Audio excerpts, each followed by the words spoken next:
Former President Donald Trump was recently asked about the death penalty, and it got hilarious. A woman who you know very well was in jail. She had 24 more years to serve. She served for 22 years. She had 20. Alice Johnson. Alice. She was in the Super Bowl. High quality. Oh, yeah. I said, how many years? And she was on a telephone call, and they were involved in selling marijuana, mostly marijuana. And she got like 50 years in jail. But she'd be killed under your plan. Huh? As a drug dealer. No. Under my, under that? I don't know what's going on. So, look, complete and utter buffoon. Not a smart person. All right.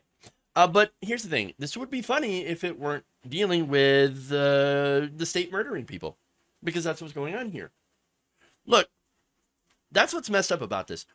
Donald Trump, this, by the way, pardoning Johnson was a fantastic thing. It was something that I actually supported. One of the rare things that Donald Trump did that was actually a nice thing, a good thing, a W. And now he's talking about, well, okay, but the very law that I'm kind of championing now, the idea, I should say, because it's not a law, it's a ridiculous punishment for, again, something, and I'll get into the details about this, right? But it's just the entire idea of the state murdering drug dealers is absolutely ridiculous. But him undermining one of his own, good things that he actually did is just, it's incredibly on brand for Trump. So now let's get to why it's a stupid idea to kill drug dealers. For one, you don't turn to dealing drugs if you're not desperate or in a bad situation. Now remember, the people that he's talking about are the street level dealers. These are people who are who are completely replaceable. Okay, they're the most easily replaceable people in the drug trade.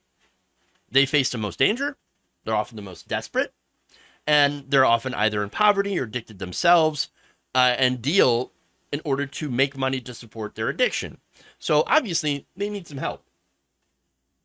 Now, the real criminals here are the ones that are at the top. Okay, not only the top of these drug rings, these cartels, but also you can throw in big pharma companies who lobby to increase, for example, the prescription narcotic use for chronic pain and acute pain disorders like Oxycontin. Those are the real drug dealers. That's the real problem. And honestly, if we want to stop addiction, we've got to stop criminalizing addiction and treat addiction as a disease. We also need to eliminate the black market by legalizing or decriminalizing drugs and focus not just on law enforcement, but actually we should focus on centers where people can get clean. They can go into recovery and be able to treat that and treat any underlying issues that will lead someone to doing drugs in the first place.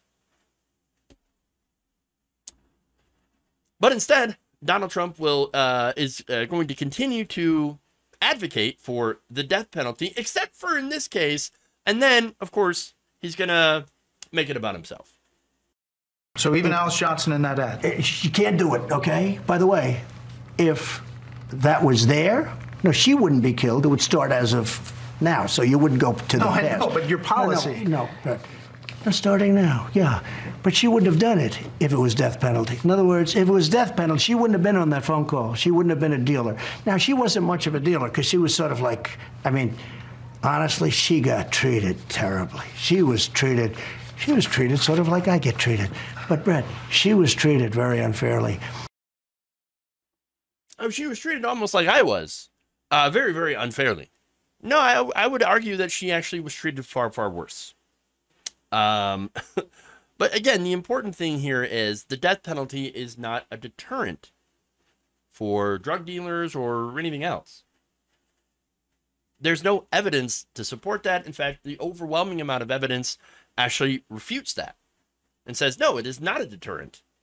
And look, again, considering how drug dealers are just street level, they're easily replaceable. Oftentimes, again, people who are desperate, poor, etc., killing them is not going to stop the drugs. It's a stupid idea from a very unintelligent man who didn't even realize that his own plan would undo or possibly undo one of the very few good things that he's ever done as president, and actually, pardon people who are nonviolent drug offenders.